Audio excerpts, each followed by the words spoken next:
लोकसभा चुनाव का बिगुल बजने के साथ ही कभी बिल्हौर के नाम से जानी जाने वाली अकबरपुर लोकसभा सीट पर भी सियासी पारा चढ़ना शुरू हो गया है। चुनाव में इस बार जहां भारतीय जनता पार्टी की ओर से देवेंद्र सिंह भोले हैट्रिक लगाने के लिए कदम ताल कर रहे हैं, वहीं इस सीट पर लोकसभा चुनाव में सपा एक बार भी अपना खाता खोलने में नाकाम रही है। इस बार पार्टी कांग्रेस के साथ मिलकर पूर्व सांसद राजाराम पाल के चेहरे के दम पर इलाके में अपनी साइकिल दौड़ाने की जुगत में लगी है।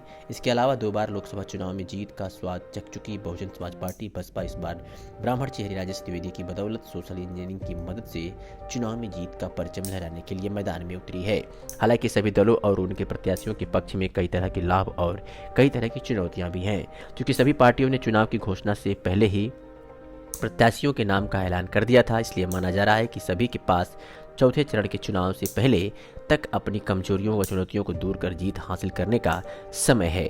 फिलहाल सभी दलों के प्रत्याशी प्रचार में जुट गए हैं। देखना यह है कि तीनों में से किस दल की सियासी रणनीति उसे जिताने में सफल रहती है।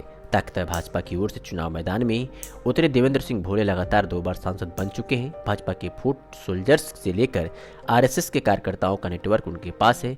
ठाकुर होने की वजह से जातीय समर्थन मिल सकता है। साथ ही मोदी की गारंटी जिसके भरोसे देश भर के नेता चुनाव मैदान में हैं। कमजोरी में बात की जाए तो 2 बार सांसद होने के बाद उनके खिलाफ सत्ता विरोधी लहर बड़ा फैक्टर है। इसके अलावा जो 5 विधानसभा क्षेत्र उनके लोकसभा क्षेत्र में आते हैं, उनमें बिठूर, अकबरपुर, रनिया के विधायकों से उनका वैर जग जाहिर है। साथ ही शहर में रह रहे कई भाजपा नेताओं से उनकी पंचायत चुनाव को लेकर रही हार उन्हें नुकसान पहुंचा सकती है।